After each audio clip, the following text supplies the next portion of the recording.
Out of the box, a modern smartphone is configured for zero friction.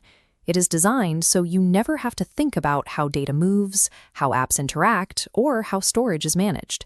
But that convenience comes at the direct expense of operational and cryptographic security. Securing an Android device requires building a defense-in-depth architecture across 4 distinct perimeters. We have to secure the physical hardware and storage, the operating system, the network transit lines, and finally, the cloud counter through the device. If you leave any of these layers in their default state, you leave a door open. Modern device compromise rarely relies on cracking the core kernel. Instead, bad actors breach the weakest layer and move laterally through the system to extract what they want. We are going to systemically strip away those default conveniences and construct a hardened Android environment from the bedrock up. True security on this platform is a continuous gradient. It demands explicit manual configuration at every structural level. We start at the bottom layer, physical storage. Modern Android employs file-based encryption by default, locking down data at rest. But that encryption is mathematically tied to your lock screen credential. The cryptography is only as strong as your PIN. This shows physical forensic tools interfacing with a device protected by a 4-digit PIN. They brute force the sequence in minutes. By increasing that credential to an alphanumeric password, the time required scales exponentially, and the extraction tool halts. Mathematical fortification only protects the storage drive. You also have to protect the physical screen from analog extraction, like someone glancing over your shoulder. If you leave lock screen notification previews enabled, an attacker doesn't need to break your encryption. They visually intercept incoming 2-factor authentication codes right from the locked glass. Hardware-level encryption serves no purpose if the mathematical key is easily guessed, or if sensitive data bleeds directly through the lock screen. Moving up to the operating system layer, the attack surface changes entirely. Malware rarely attacks Android's core code directly. Instead, it tricks the user into opening digital gateways, granting excessive permissions that allow lateral movement across the system. Looking at this hierarchical chart of OS permissions, one category sits at the very top: accessibility services. Designed for screen readers, malicious apps abuse it to scrape your display and simulate automated finger taps, bypassing security prompts before you react. The next highest threat vector is device admin privileges. Malware specifically seeks the status to establish persistence. Once granted, the application locks into the system layer, rendering its own uninstallation button gray and inaccessible. Below that are SMS permissions. Very few legitimate applications require this access, but malware aggressively targets it to quietly intercept unencrypted 2-factor authentication tokens sent via text message. To monitor these permissions, Android features a built-in surveillance indicator.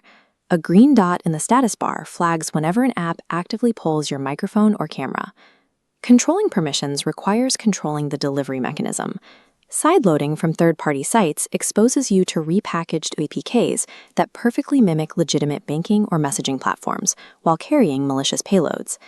Google's built-in Play Protect scanner provides baseline defense by checking against known databases, but it fails to identify fresh malware variants or sophisticated sideloaded packages. You must navigate to your special app access settings and ensure Install Unknown Apps is strictly disabled to shut down sideloading bypass attempts. Securing the OS requires the user to act as an uncompromising gatekeeper, explicitly denying apex privileges to any untrusted application. The third perimeter is the network layer.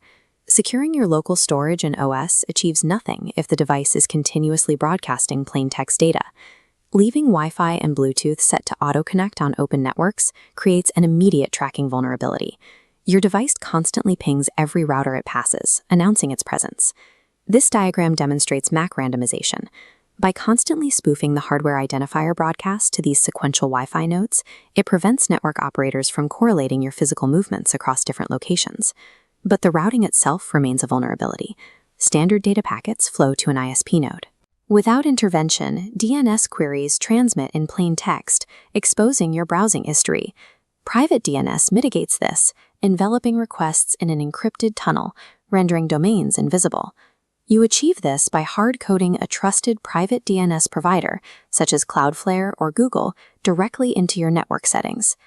Even a locally hardened device hemorrhages intelligence if its network transit lines are unencrypted and traceable. Finally, we reach the uppermost layer, the cloud tether. The cryptographic strength of your hardware is irrelevant if the Google account commanding it is compromised. Inside the Google Security Dashboard, the directory labeled Third-Party Apps with Account Access requires immediate auditing. This vault represents your Google account. A legacy OAuth connection to an app you authorized years ago acts exactly like a rusted side door left propped open, functioning as a silent supply chain backdoor long after you stop using the service. You must actively revoke any unused or ancient access tokens listed in that dashboard. To lock the front door of the account, transition to passkeys. Unlike traditional passwords, passkeys utilize local device cryptography, making them entirely resistant to phishing attacks. While auditing, check for legacy app-specific passwords and purge any entries you do not explicitly recognize. Auditing the cloud tether severs historical vulnerabilities that attackers exploit to bypass your local device hardening. With the hardware, operating system, network, and cloud layers secured and reassembled, you have constructed a functional defense-in-depth architecture. But configuration is only the first step. You must shift to reactive monitoring by recognizing specific indicators of compromise, or IOCs. Severe battery drain combined with sudden background data spikes confirms a hidden application is active. Furthermore, an uninitiated two-factor authentication code is definitive proof of an intrusion. It confirms an attacker has your password and is bypassing the final barrier.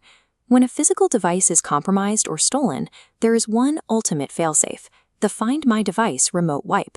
A remote wipe destroys the underlying cryptographic keys.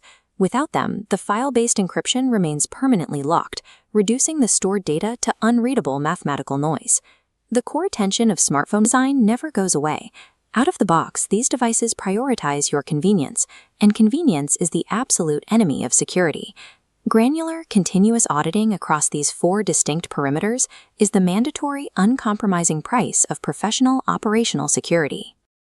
Please like, share, and subscribe to my channel for more great content.